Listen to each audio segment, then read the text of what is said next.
கால்லேயே வந்து இப்போ தொடைகள், அப்புறம் வந்து முழங்கால்னு சொல்லுவோம், கணுக்கால்னு சொல்லுவோம், ஒவ்வொரு பாகங்கள் சொல்லிட்டு இருக்கோம்.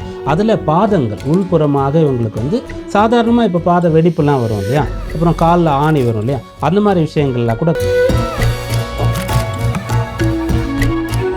குடும்ப நபர்கள் என்ன முடிவு பண்ணுறாங்களோ அதான் இவங்களுக்கு, அதை ஏற்றுக்கொண்டால் இவங்களுக்கு நல்லது. எனக்கு இந்த மாதிரி ஒரு பொண்ணு வேண்டாம், ஊரில் இருந்து பார்த்துருக்கீங்க, அந்த எனக்கெல்லாம் ஒத்து போகாது, அது ஜென்ரேஷன் கேட்பது, படிக்கவே இல்லை, நான் அப்படியே அங்கே வெளில எடுத்து கூட்டு போகிறது அப்படின்ற மாதிரிலாம் இருந்தாலும் கூட இப்போ +2 முடிச்சுட்டு ஒருத்தர் வந்து ஏதோ ஒன்று ட்ரை பண்ணுறாருன்னா, ஒரு காலேஜ் ஒரு யூஜி முடிச்சுட்டு வந்து பண்ணலாம், யூஜி முடிச்சுட்டு வந்தாலும் பிஜி முடிச்சுட்டு பண்ணலாம், 1 வருஷம் 2 வருஷம் கூடுதலாக டைம் எடுத்துக்கிட்டு அப்புறமா அரசு போட்டித் தேர்வுகளுக்கெல்லாம் அவங்க வரலாம். இது சரியான தருணம் கிடையாது. ஏன்னா அது வந்து ரொம்ப ஈஸியாக இருக்காது இவங்களுக்கு. சாதாரணமான தேர்வே கஷ்டமாக தான் இருக்கும். அப்போ கடினமான தேர்வுக்கு போனாங்கன்னா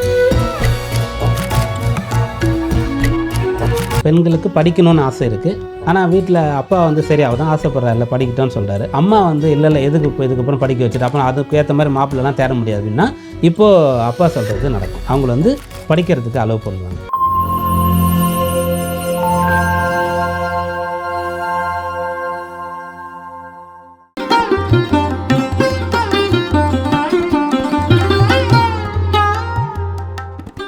காஸ்மோ வியூ நேயர்கள் அனைவருக்கும் வணக்கம். இன்றைய நிகழ்ச்சியில 2026 சனிப்பெயர்ச்சி பலன்களை நமக்காக கணித்து சொல்வதற்காக உதாரண ஜோதிடர் பீமராஜா ஐயர் அவர்கள் நம்ம கூட இணைந்திருக்காரு. தொடர்ந்து நிறைய விஷயங்கள் பேசலாம்.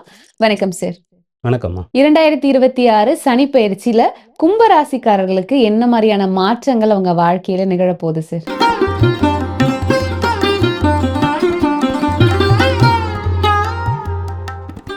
கும்பராசிக்கு இந்த சனிப்பெயர்ச்சி வந்து நியூட்ரல் தான் அப்படின்னு சொல்லணும். பெருசாக பலனை எதிர்பார்க்க முடியாது. ஆனால் கஷ்டங்கள் கிடையாது.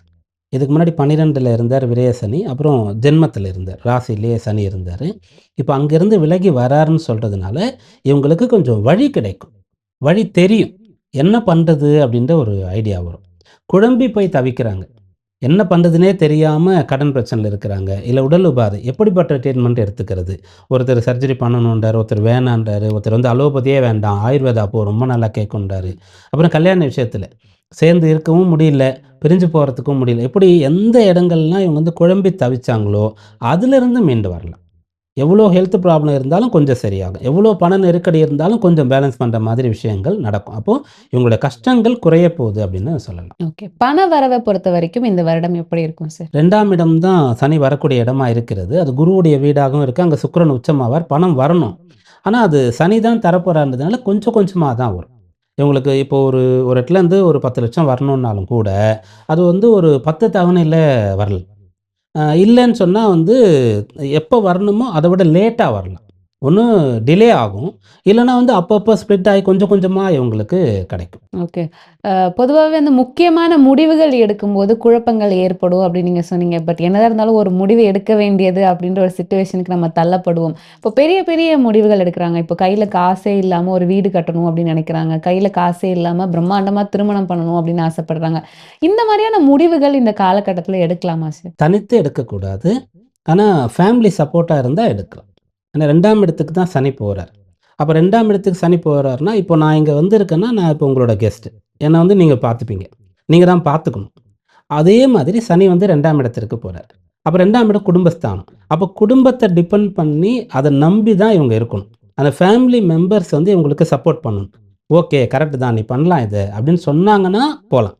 கொஞ்சம் ரிஸ்க்கு தான், ஆனால் நாங்கள் கூட இருக்கிறோம் அப்படின்னா போகலாம். தேவையில்லாத வேலை இதெல்லாம் பண்ணவே பண்ணாதுன்னு சொன்னால் அப்படியே அதை விட்டணும். அப்போ ஃபேமிலி என்ன சொல்லுதோ அதை கேட்டாங்கன்னு சொன்னால் பண விஷயம், கல்யாண விஷயம் எல்லாமே இவங்களுக்கு வந்து ஒர்க் அவுட் ஆகும். ஓகே, ஸோ உடல்நலம் சார்ந்து அப்படின்னா என்ன மாதிரியான பிரச்சனைகள் வர்றதுக்கு வாய்ப்பு இருக்குது? எதுலெல்லாம் கவனமாக இருக்கணும்? உடல்நல சம்பந்தமாக கண்களில் கவனமாக இருக்கும். 2ஆம் இடத்துல முக்கியமாக நிறைய விஷயங்கள் சொல்லுவோம், முக்கியமான பகுதின்றது கண்ணாக இருக்கும். அப்புறம் அது வந்து மீன ராசியாக இருக்கிறது, அது சுக்கிரன் பலமடையக்கூடிய ராசின்னா அதுவும் கண்கள் சம்பந்தமாகத்தான் வருகிறது. அப்புறம் பாதங்கள், கால்லேயே வந்து இப்போ தொடைகள், அப்புறம் வந்து முழங்கால்னு சொல்லுவோம், கணுக்கால்னு சொல்லுவோம், ஒவ்வொரு பாகங்கள் சொல்லிட்டு இருப்போம். அதில் பாதங்கள் உள்புறமாக இவங்களுக்கு வந்து சாதாரணமாக இப்போ பாத வெடிப்புலாம் வரும் இல்லையா, அப்புறம் காலில் ஆணி வரும் இல்லையா, அந்த மாதிரி விஷயங்கள்லாம் கூட கவனமாக இருக்கணும். அப்போது செப்பல் இல்லாமல் ரொம்ப வெயிலெலாம் இவங்க வந்து நடந்துடக்கூடாது. சில பேர் வந்து பாத யாத்திரை போகும்போது கூட பாத யாத்திரை போகிறதுக்குன்னா அந்த காலத்தில் நடந்தே தான் போவாங்க. ஆனால் அப்போ வந்து மண் இருக்கும். சாலை வந்து மண்ணாக தான் இருக்கும். செம்மண்ணாக இருக்கும், களிமண்ணாக இருக்கும். நடந்து போனால் பெருசாக பிரச்சனை இல்லை. நல்ல தார் ரோட்டில் அப்படியே இந்த மத்தியானம் வெயிலில் வெறும் காலில் அப்படியே தவிச்சிட்டு நடந்து போவாங்க. அவங்க கோயிலுக்கு போனாலும் கூட அது வந்து அவ்வளோ கஷ்டப்படணும்னு சுவாமி சொல்லவே இல்லை. அப்போ அந்த பாதங்களை வந்து இவங்க வந்து ரொம்ப பேணி பாதுகாக்கணும். கண்களில் கவனமாக இருக்கணும். ஓகே. திருமணம் சார்ந்த முடிவுகள் இந்த காலகட்டத்தில எடுக்கலாமா? நீங்க தொடர்ந்து சொல்றீங்க, சனிப்பெயர்ச்சி காலகட்டத்தில திருமணம் வந்து தள்ளி வைக்கணும் அப்படின்னு அவசியம் கிடையாது அப்படின்னு. ஸோ இந்த காலகட்டத்தில அவங்களுக்கு அது அனுகூலமா அமையறதுக்கான வாய்ப்புகள் இருக்கா? தாராளமாக இருக்கிறது. 2ஆம் இடத்துக்கு தான் சனி வரார். அதை குடும்பஸ்தானம் அப்படின்னு நம்ம சொல்லுவோம். அப்போது கல்யாணம் ஆகாத வரைக்கும் ஒருத்தர் வந்து பெரிய கூட்டு குடும்பமாக இருந்தாலும் கூட, கூட பிறந்தவங்க அண்ணா எல்லாருமே இருந்தால் கூட அவரை தனிக்கட்டம் தான் சொல்லுவாங்க. கல்யாணம் ஆனதை குடும்பஸ்தன் அப்படின்னு சொல்லுவாங்க. பிரம்மச்சாரின்னு சொல்லுவாங்க, குடும்பஸ்தன்னு சொல்லுவாங்க. அந்த குடும்பஸ்தானத்துக்கு தான் சனி வரப்போறாருன்றதுனால திருமணங்கள் தாராளமாக நடக்கும். இன்னொரு விஷயம் என்னன்னா, இவங்க வேண்டான்னு சொன்னாலும் கூட நடக்கும். ஏன்னா முதல்ல நம்ம ஒரு விஷயம் என்ன சொன்னால், குடும்ப நபர்கள் என்ன முடிவு பண்ணுறாங்களோ அதான் இவங்களுக்கு. அதை ஏற்றுக்கொண்டா இவங்களுக்கு நல்லது தான். எனக்கு இந்த மாதிரி ஒரு பொண்ணு வேண்டாம், ஊரில் இருந்து பார்த்துருக்கீங்க, அந்த எனக்கெல்லாம் ஒத்து போகாது, அது ஜென்ரேஷன் கேப், அது படிக்கவே இல்லை, நான் எப்படி அங்கே வெளில எடுத்து கூட்டு போகிறது அப்படின்ற மாதிரிலாம் இருந்தாலும் கூட பண்ணிக்கிட்டாங்கன்னா கொஞ்ச நாள் எல்லாமே சரியாக போயிடும். பெண்களும் அதே மாதிரி தான். இல்லை பார்க்குறதுக்கே வந்து எனக்கு ஈக்குவலாக இருக்கிற மாதிரி இல்லை, அப்போது வயசு அதிகமாக இருக்கிற மாதிரி இருக்கும், அப்பா பொண்ணா அண்ணன் தங்கச்சியான்னு கேட்பாங்க அப்படின்ற மாதிரிலாம் அவங்க நினச்சிட்டு இருந்தா கூட அது வந்து கல்யாணம் பண்ணிட்டாங்கன்னா கொஞ்ச நாள் எல்லாமே சரியாக போயிடும். அவங்களுக்கு இந்த மாதிரிலாம் ஒருத்தர் மிஸ் பண்ணிட்டு இருப்பேனே நான் அப்படின்னு நினைக்கிற அளவுக்கு இருக்கும். அப்போது கல்யாணம் நடக்கும். குடும்ப நபர்களுக்கு பிடிச்சிருந்தா கல்யாணம் பண்ணிக்கணும். இவங்களுக்கு மட்டும் பிடிச்சா அவங்களுக்கு பிடிக்கலன்னா பண்ணக்கூடாது. ஓகே. ஸோ முழுக்க முழுக்க அரேஞ்ச் மேரேஜா போறது தான் நல்ல ஆப்ஷன். கட்டாயம். ஓகே. ஸோ மாணவர்கள பொறுத்தவரைக்கும் இந்த வருடம் எப்படி இருக்கும் சார்? நெறைய போட்டித் தேர்வுகள் வருது. அதுக்கெல்லாம் நாங்க எக்ஸாம்ஸ்க்கு ப்ரிப்பேர் ஆகுறோம். இல்ல கவர்மெண்ட் எக்ஸாம்க்கு நாங்க போறோம். இல்ல பப்ளிக் எக்ஸாம் எழுதிட்டு ரிசல்ட்க்காக வெயிட் பண்றோம். இவங்களுக்கு சாதகமான பலன்கள் வரதுக்கான வாய்ப்புகள் இருக்கா? ஆல்ரெடி ரிசல்ட்டுக்காக வெயிட் பண்ணுறவங்களுக்கு நல்லபடியாக வந்துடும், வரணும்னு பிரார்த்தனையும் பண்ணுறேன். ஆனால் புதுசாக இவங்க ஒரு போட்டித் தேர்வுக்கு ப்ரிப்பேர் பண்ணுறாங்கன்னா இப்போ கொஞ்சம் கஷ்டம்தான். இன்னும் கொஞ்சம் படிச்சுட்டு அதுக்கப்புறமா ட்ரை பண்ணலாம். இப்போ +2 முடிச்சுட்டு ஒருத்தர் வந்து ஏதோ ஒன்று ட்ரை பண்ணுறாருன்னா, ஒரு காலேஜ் இப்போ ஒரு யூஜி முடிச்சுட்டு வந்து பண்ணலாம்.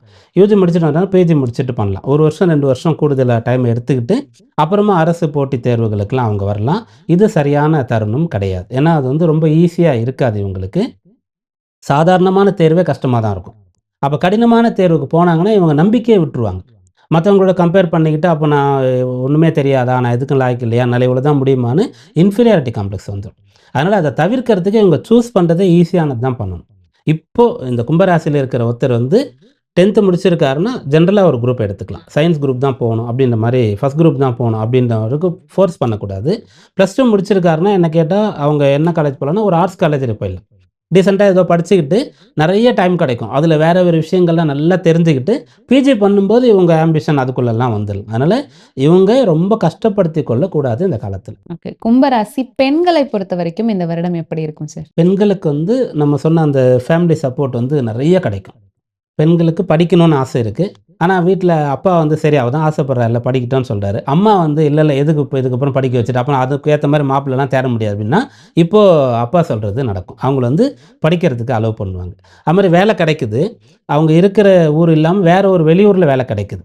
அப்போது போகணுமான ஒரு யோசனை இருந்தாலோ அதில் ஃபேமிலியில் 2 தரப்பாக அனுப்புறதுக்கும் ஆசை இருக்குது, ஆனால் பயமாகவும் இருக்குது அப்படின்னு சொன்னால் அனுப்புறதுக்கான ஒரு வாய்ப்பு இருக்கிறது. அப்போ இவங்களுடைய கல்வியும் வேலையும் வந்து தடைப்படாமல் நடக்க போகுது. பெண்கள பொறுத்தவரைக்கும் இப்ப சுயமா பிசினஸ் பண்ணணும் அப்படின்னு நாங்க நினைக்கிறோம் அப்படின்னா, அதற்கு இந்த காலகட்டம் உகந்ததா இருக்குமா சார்? இது கரெக்டாக இருக்காது. ஏன்னா பிஸ்னஸ்ன்னு சொன்னாலே அது எதுக்காகன்னு சொன்னால் பண வரவுக்காக. அப்போது பண வரவு வந்து இம்மீடியட்டாக கிடைக்காது, கொஞ்சமாக தான் கிடைக்கும் அப்படின்றதுனால இப்போது பிஸ்னஸ் பண்ணுறது வந்து அவ்வளோ கரெக்டான டைம் கிடையாது. முழுக்க முழுக்க சேவை சார்ந்தது. அதில் ஒரு சர்வீஸ் இருக்குது, அதுதான் எனக்கு பிடிக்கும், அதுக்காக தான் நான் பண்ண போகிறேன்றவங்க தாராளமாக பண்ணலாம். அதை சார்ந்த பிசினஸ்னா எடுத்து பண்ணலாம். தாராளமாக பண்ணலாம்.